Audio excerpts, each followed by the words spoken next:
오늘 하나님께서 우리에게 주시는 말씀 봉독하겠습니다. 고린도전서 1장 4절에서 9절까지 말씀입니다. 신약성경 263쪽이 되겠습니다. 고린도전서 1장 4절에서 9절까지 제가 봉독합니다. 그리스도 예수 안에서 너희에게 주신 하나님의 은혜로 말미암아 내가 너희를 위하여 항상 하나님께 감사하노니 이는 너희가 그 안에서 모든 일 곧 모든 언변과 모든 지식의 풍족함으로 그리스도의 증거가 너희 중에 견고하게 되어 너희가 모든 은사의 부족함이 없이 우리 주 예수 그리스도의 나타나심을 기다림이라. 주께서 너희를 우리 주 예수 그리스도의 날에 책망할 것이 없는 자로 끝까지 견고하게 하시리라. 너희를 불러 그의 아들 예수 그리스도 우리 주와 더불어 교제하게 하시는 하나님은 미쁘시도다. 아멘. 우리 옆에 있는 분들과 인사 한번 나누고 말씀을 드리도록 하겠습니다. 한 주일 동안 많이 추웠는데 건강하시지요? 인사 한번 하시고요. 예, 말씀의 은혜를 받으시기 바랍니다. 하시기 바랍니다. 3층에 우리 집사님 이쪽 좀 봐주시기 바랍니다. 예, 말씀이 좀 집중해 주시기 바랍니다. 아이들 보지 마시고 저를 좀 봐주시기 바랍니다. 예, 좀 위에서 은혜 받으면 밑에서는 200% 은혜를 더 받습니다. 예, 집중해 주시면 감사하겠습니다. 예. 한번 여기 보실까요? 이 단어를 혹시 아실지 모르겠습니다. 플라시보의 효과라고 하는데 의학적 용어예요. 아시는 분들은 좀 있겠지만은 의학자들이 위장병 환자들을 이 두 그룹을 놓고 실험을 했습니다. 어느 일정 기간 동안 한 그룹에는 특별 약을 제조해서 먹였습니다. 그리고 다른 그룹에는 그냥 보통 약, 지금까지 먹었던 보통 약을 투약을 했습니다. 그리고 어느 시점이 들어가서 이제 지나고 난 다음에 위장 상태를 검사를 해 보니까 특별 약을 투약을 했던 그 집단에는 놀라운 효과가 나타나는 거예요. 효과를 지금 보고 있는 겁니다. 그러나 보통 약을 먹었던 그 그룹은 그냥 변함이 없는 거예요. 그런데 여기서 문제가 제기가 됩니다. 특별약을 먹였던 그 특별약이 뭐냐면 영양제였단 말이에요. 그리고 더 중요한 거는 보통약, 그것도 영양제였어요. 그러니까 같은 약이었습니다. 같은 성분의 약을 이렇게 먹였는데 특별약이라고 생각하고 먹은 사람은 그냥 효과가 많이 나타나더라고 하는 것이지요. 그러니까 환자의 심리적인 상태예요. 이건 특별한 약이니까 뭔가 이거는 나을 수 있을 거야. 좀 더 이 약에는 뭔가 특별한 뭐가 있기 때문에 괜찮아질 거야 라고 하는 기대감, 이게 이 환자를 이 병을 더 낫게 했다고 하는 것입니다. 그래서 의학계에서는 이 플라시보라고 하는 이 플라시보는 본래 이 가짜 약이라는 뜻이에요. 그래서 이 플라시보의 어떤 단어를 사용해서 플라시보 효과라고 이 이름을 붙였습니다. 그런데요, 이와 비슷한 단어가 하나가 또 있습니다. 이게 뭐냐면은 노시보 효과라고 하는 것이 있어요. 이 노시보 효과에서도 이 나티는데 이거는 그냥 해를 끼치다라고 하는 그런 뜻을 가지고 있습니다. 그런데 여기서 의학계에서도 또 실험을 했습니다. 아스피린을 장기적으로 복용을 하는 두 집단을 실험을 했습니다. 그러면서 한 집단에게 이렇게 얘기를 하는 거예요. 이 아스피린을 계속 먹게 되면, 이렇게 장기적으로 먹게 되면 이 위장관에 이 탈이 나게끔 된다, 이런 주지를 시키면서 그냥 먹인 거예요. 그리고 한쪽에는 그냥 아무 말 않고 똑같이 그냥 그렇게 간 거예요. 어느 시간이 흘렀습니다.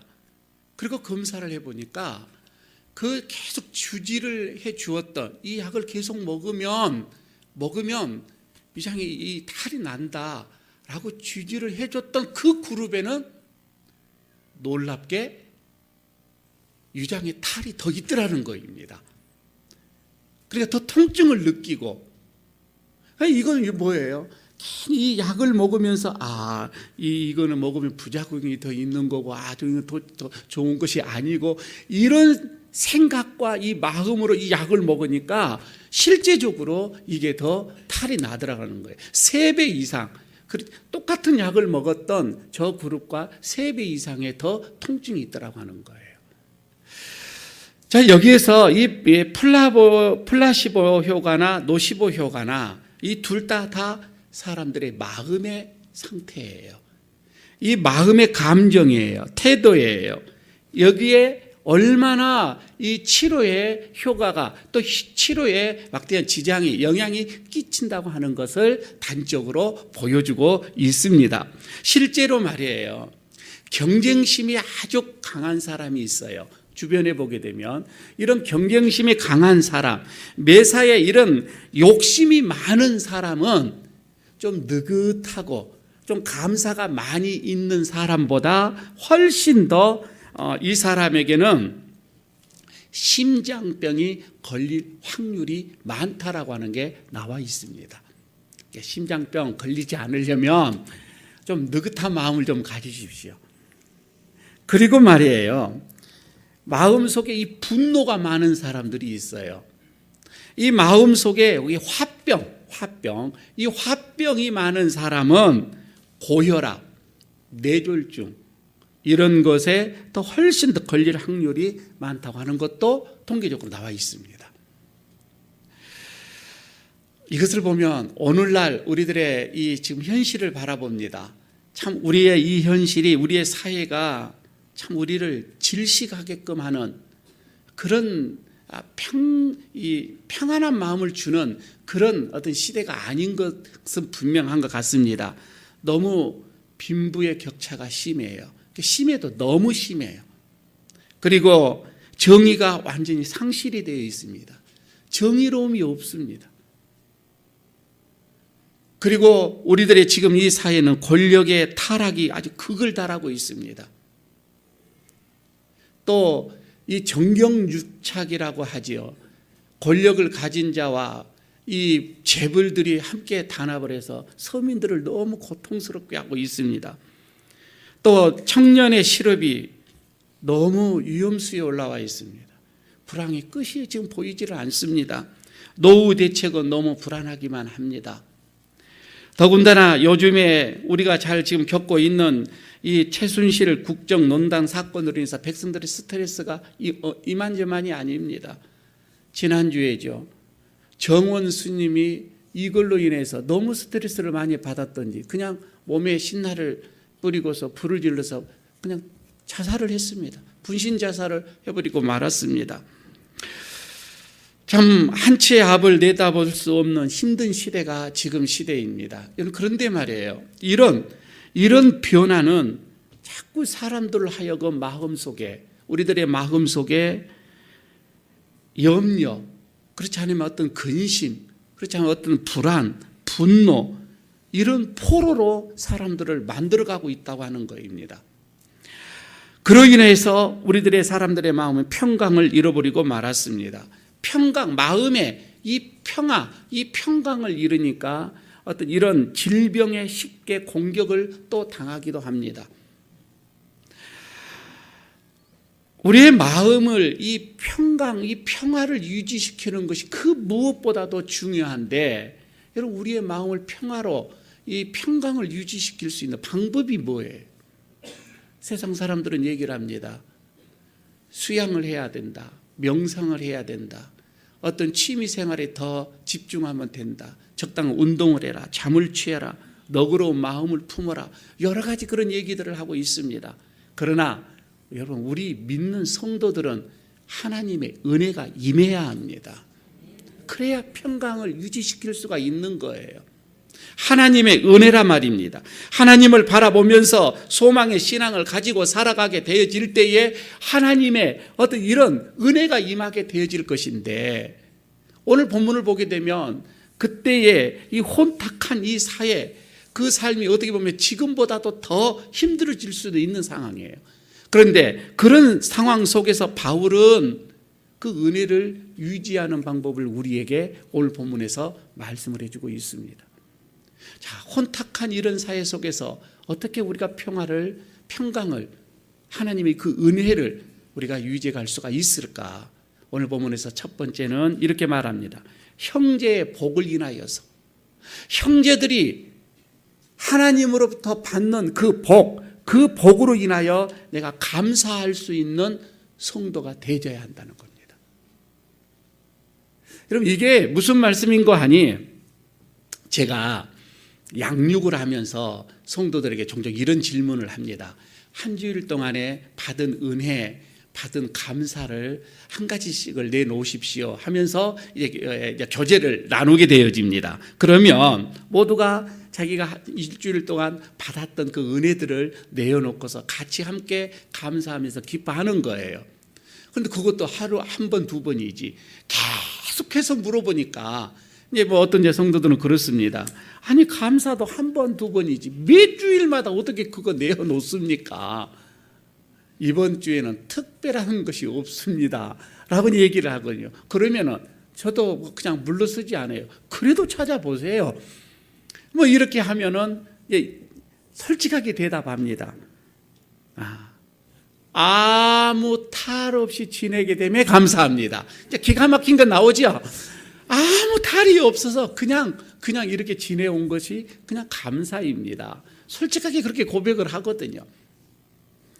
그런데 오늘 본문에서 보게 되면 이 바울의 이 감사는 우리의 감사와 차원이 다른 이 감사를 지금 우리에게 보여주고 있는 말씀이에요.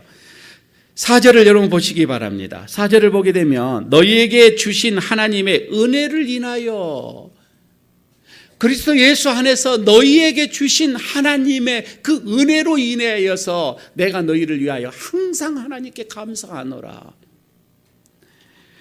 지금 바울이 그렇습니다. 고린도 성도들에게 임하는 하나님의 그 은혜를 보면서 하나님 앞에 항상 감사한다라고 말하고 있는 거예요. 흔히 우리 옛 속담이 있습니다. 사촌이 땅을 사면 배가 아프다고 했죠. 이거 옛 말이지만 그러나 남이 잘 되는 것을 보면 시기하고 경쟁하는 인간의 속성을 표현하는 그런 말입니다.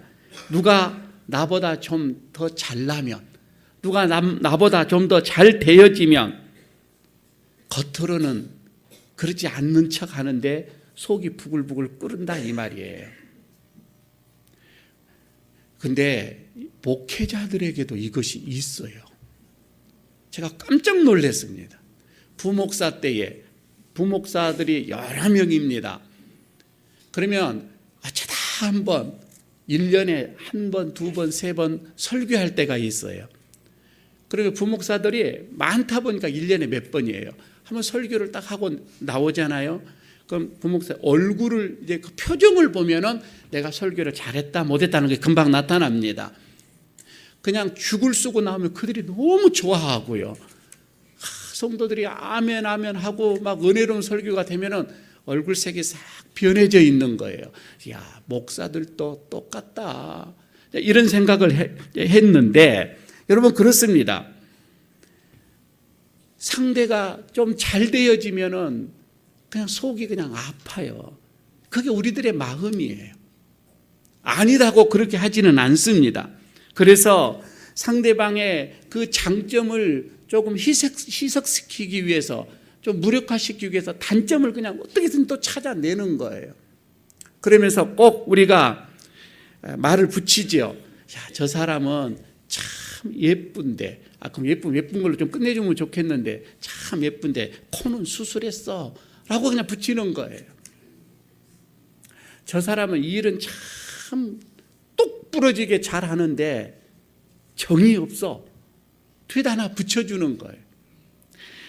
저 사람은 다 좋긴 좋은데 성격이 좀 지랄 맞아. 뭐 이렇게 뒤에다가 꼭 하나씩 단점을 붙여주는 거예요. 남이 가진 것, 남이 잘 되는 것을 보게 되면 배가 아픈 게 요즘 어떻게 보면 당연시 되어지는 이 사회입니다. 근데 참 안타까운 게 뭐냐면 그런 사회적인 세상에 그런 풍습이 교회 안에 우리 성도들에게도 그대로 가지고 들어온다 이 말이에요. 그게 안타까움이죠. 히브리서 10장 24절에 이렇게 말씀을 하고 있습니다. 서로 돌아보아 사랑과 선행을 격려하라. 여러분 이 말씀대로 우리가 실천하고 살아가면 얼마나 기쁘고 좋겠어요. 서로 돌아보아서 사랑하고 선행이 있으면 그것을 격려해 주고 얼마나 좋습니까? 그러나 우리 성도들도 세상의 흐름을 쫓아가는 매우 안타까운 마음들이 우리에게 있다는 것이지요. 누가 하나님께 은혜를 받았고 복을 받았습니다. 당연히 기뻐하고 즐거워하고 축복해 주는 게 당연하잖아요. 그렇게 해야 합니다. 그렇지 못하는 것이 그런데 우리들의 또 마음이 아니겠는가 싶습니다. 다는 그렇지 않겠지만 더러 많다 이 말씀이지요. 분명 여러분 그 복을 주시는 그 은혜를 주시는 분이 누구예요? 하나님이셔요. 하나님이시면 그러면 받은 자를 우리가 시기하면 그 준 자에게 대한 불평이 있다 이 말이에요. 그와 똑같다는 것이지요. 뿐만이 아닙니다. 남이 받은 은혜를 여러분 우리가 무시하거나 또 그렇지 않으면 이것을 경쟁 구도 속으로 들어가는 신앙의 그런 우월성이 또 우리에게 있다 이 말이에요. 나는 너보다 더 낫다. 나는 너보다 더 열심이다. 나는 너보다 더 이러면서 신앙의 경쟁을 아주 이게 들어가 버리는 거예요. 이렇게 되어지면 너무너무 피곤합니다. 한번 생각해 보시기를 바랍니다. 우리의 시기심에 불타있는 이런 마음을 하나님께서는 정말 기뻐하실까? 기뻐하실까? 다른 형제에게 아버지가 선물을 주신다면 분명 그거는 그 합당한 이유가 있을 것이에요. 분명 있습니다. 그런데 자기에게만 나에게만 좋은 것을 달라고 여러분 이렇게 막무가내로 이렇게 덤비게 되면은 이건 어린아이의 습성입니다. 이런 사람은 스스로가 나는 큰 자가 되려고 하지만 스스로 나는 작은 자다 이렇게 말하는 것과 같습니다. 진짜 신앙에 성숙한 사람은 누구냐? 남이 은혜 받은 것으로 인하여서 남이 복을 받는 것으로 인하여 그 주시는 이에게 감사하는 거예요. 고린도전서 12장 26절에서 만일 한 지체가 고통을 받으면 모든 지체도 함께 고통을 받고 한 지체가 영광을 얻으면 모든 지체도 함께 즐거워하나니. 여러분 내가 축복해 주고 또 감사하고 이게 내가 충만할 때만 아니 내가 기분 좋을 때만 내 자신이 어떤 마음이 내킬 때만 그러는 것이 아니라 오늘 사절에 보면 항상 그 말입니다. 항상 그렇게 하자는 거예요. 우리 에르교회 성도 여러분 모두가 이런 성숙한 신앙을 좀 소유하여서 먼저 하나님께 칭찬을 받는 저 여러분 되시기를 바라겠습니다. 두 번째는 하나님과 부모의 눈으로 교회와 이웃을 보면은 사실 모든 이 불평이 사라지게끔 됩니다. 바울이 그렇습니다. 고린도 교회의 이 성도들이 받은 그 은혜로 인하여서 먼저 하나님께 감사를 했고 그리고 나서 이제 5절에서부터 이 7절까지 고린도 교인들이 받은 그 은혜를 쭉 열거를 해놓고 있습니다. 그 은혜가 뭐냐?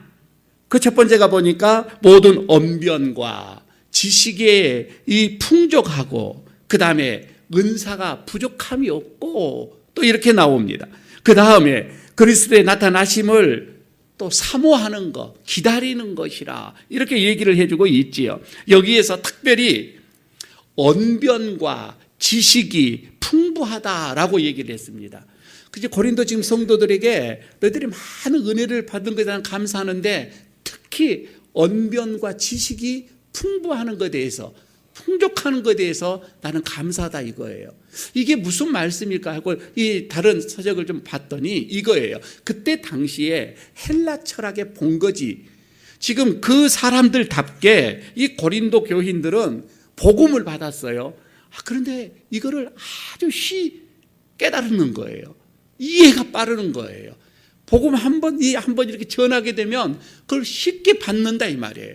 그리고 쉽게 받는 거를 다른 사람들에게 또 잘 설명을 하는 거예요. 복음을 잘 가르치더라 이 말이에요. 그 말을 지금 여기에서 언변과 모든 지식의 풍족함으로 이렇게 지금 말씀을 하고 있는 것이지요. 지금 바울이 말이에요, 고린도 교인들을 이렇게 바라보면서 그 바라보는 눈, 그 바라보는 그 마음이 꼭 부모의 모습이었더라 이 말입니다. 부모의 마음이더라 이 말이에요. 하나님의 그 어떤 예수님의 그 심장으로 봤더라 이 말씀이죠.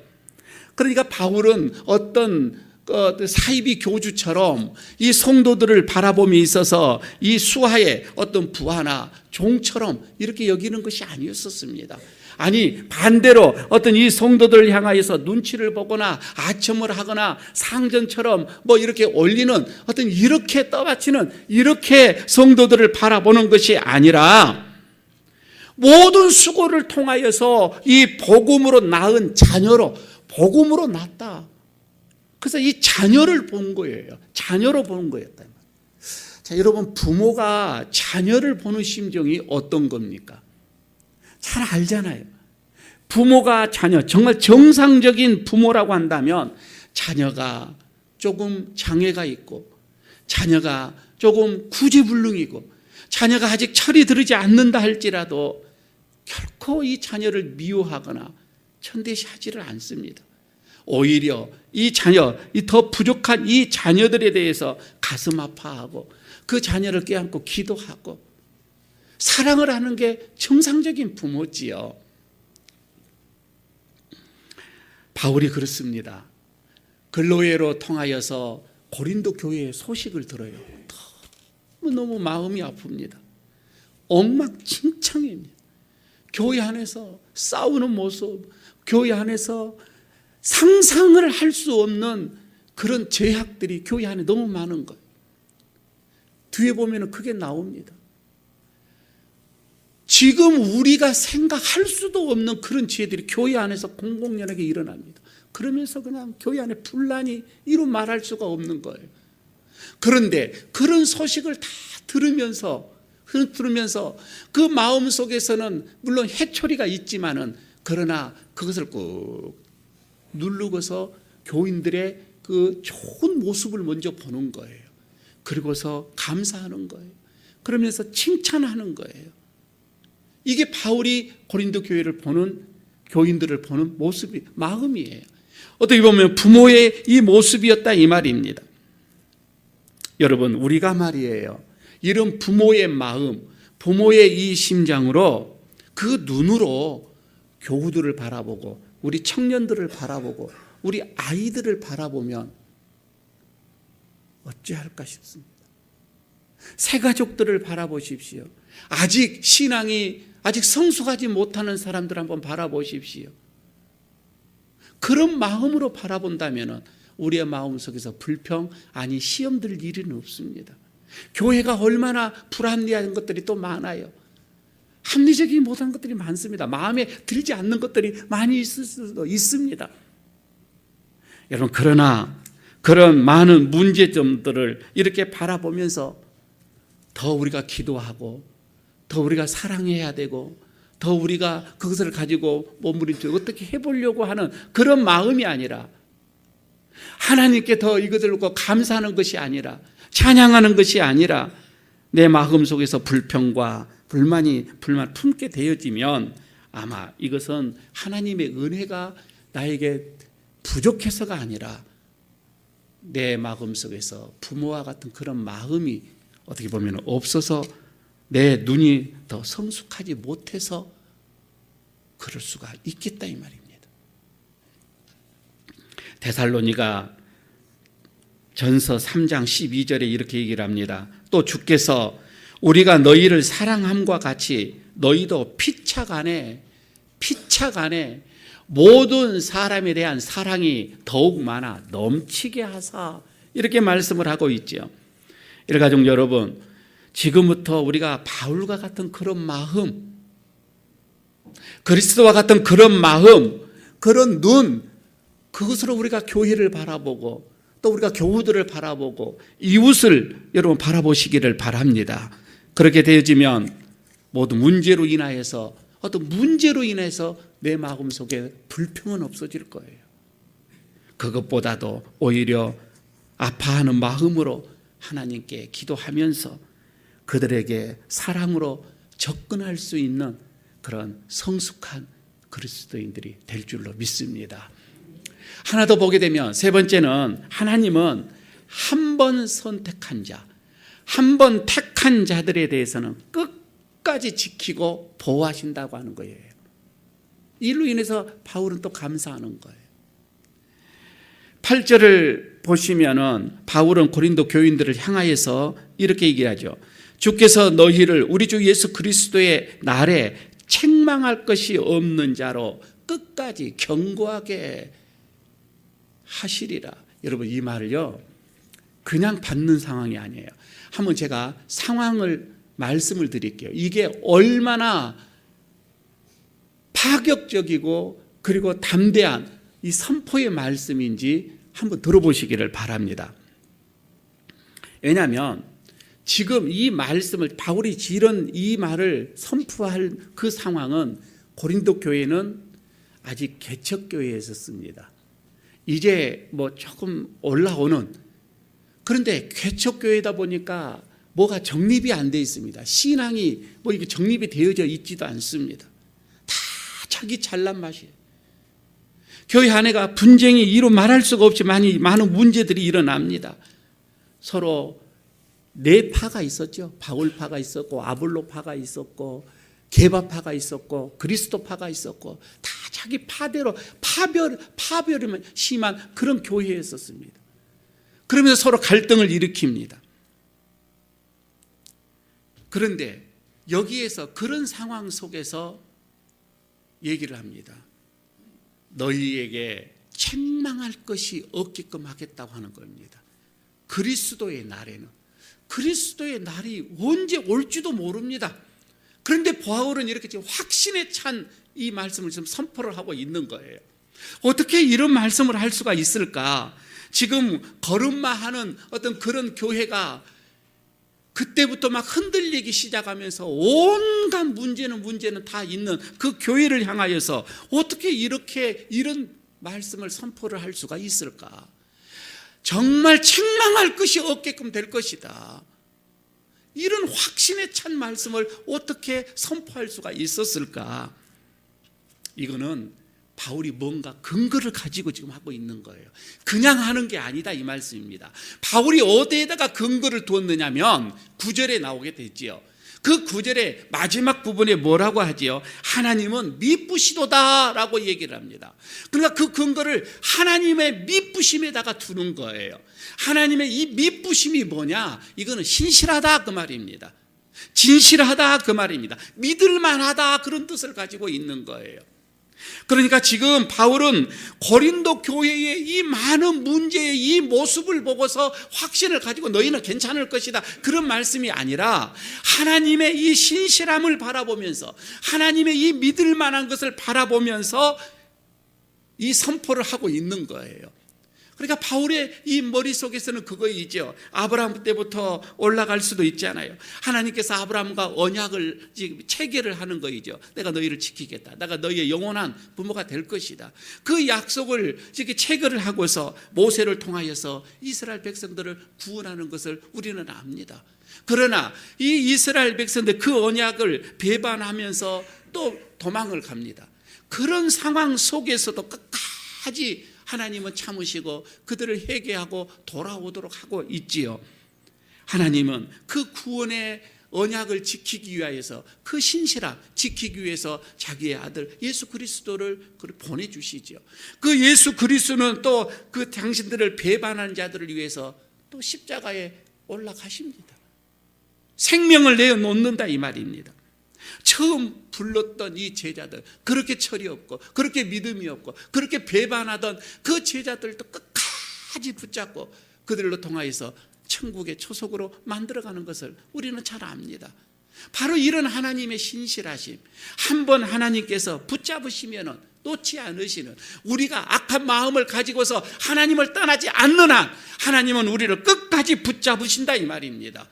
그리고 하나님의 당신의 그 영원한 나라로 우리를 이르게 하신다고 하는 것이지요. 그래서 여러분, 사단의 어떠한 속임수나 하나님의 나를 부르셨다고 하는 이 여러분 의심에서 절대 흔들리지 마시기를 바랍니다. 하나님의 나를 부르셨다, 끝까지 하나님의 나를 책임지신다, 여러분 이런 믿음을 가지고 가시라 이 말씀입니다. 히브리서 6장 17절에 이렇게 말씀을 합니다.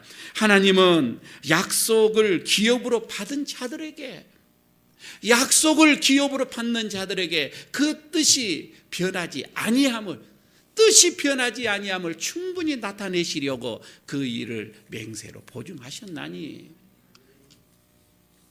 바울은 고린도 교인들을 불러서 당신의 아들 예수 그리스도와 교제케 하시는 그 하나님의 신실하심을 지금 찬양하고 감사하는 그 본문의 모습입니다. 그런데요, 한번 생각해 보실까요? 한번 그 상황으로 2000년 전으로 한번 가서 생각을 해 보십시다. 고린도 교회, 고린도 도시가 어떤 도시입니까? 고린도 교인들이 어떤 교인들입니까? 여러분요, 이 고린도 도시는요, 그때 당시에 헬라의 사교장이라고 하는 별명이 있을 정도로, 거기가, 이 고린도는 모든 무역 또 상업의 중심지였습니다. 그렇지 않으면 거기에 막대한 사치, 이루 말할 수 없는 타락이 있는 곳이었습니다. 얼마나 문란한 도시인지 모릅니다. 그런데 그곳에는 아프로디테라고 하는 그런 우상의 신전들이 많이 있었습니다. 그 신전 안에는 여사제들이 있었습니다. 여사제들이 그 신전 안에서 그 오는 그 모든 신도들과 더불어 매춘의 행위를 했습니다. 아주 극에 다른 타락의 도시였었습니다. 오직 했었으면 고린도 사람과 같다라고 하는 게 방탕한 사람들을 그렇게 빗대어서 말씀을 했습니다. 그때 어떤 연극이랄지 이런 것을 보게 되면 다 술 취한, 고린도 사람들은 술 취한 모습으로 나옵니다. 방탕한 어떤 이런 모습을 묘사해 주고 있습니다. 그만큼 성적으로나 또 그렇지만 방탕의 대명사가 바로 고린도 도시입니다. 그런데 말이에요, 그 고린도 도시에 있는 사람들이 부름을 받았어요. 그래서 고린도 교회 안에 이 성도들 중에서도 과거에 그런 사람들이 많이 있다 이 말입니다. 어찌 한둘이만 있겠습니까? 많이 있어요. 그런데 하나님께서는 그런 고린도 사람, 그 과거에 이루 말할 수 없는 부끄러운 모습의 삶을 살았던 이 성도들을 어떻게 바라봤느냐 이거예요. 그들이 어떻게 보면 유대인들처럼 할례 없는 이방인이라고 해서, 그들이 방탕과 타락으로 찌든 인간이라고 해서 그들을 쓰레기 취급을 했던가? 여러분, 그러지 않았다 이 말입니다. 오히려 반대로 당신의 아들을 보내주었습니다. 그들의 그 더러운 죄들을 대신 속죄의 양으로 자기 아들을 삼았다 이 말입니다. 그것을 알리기 위하여서 바울을 보냅니다. 아볼로를 보냅니다. 이런 사도들을 보내셔서 고린도 교인들에게 알도록 복음을, 말씀을 선포하고 있다, 이런 말씀이죠. 이런 것을 여러분 생각을 할 때에 바울이 어찌 하나님의 그 신실함에 대해서 찬양과 감사를 하지 않았겠느냐 이 말씀이죠. 여러분, 말씀을 마감하면서 우리들의 마음속에 말이에요, 아직도 하나님의 그 은혜에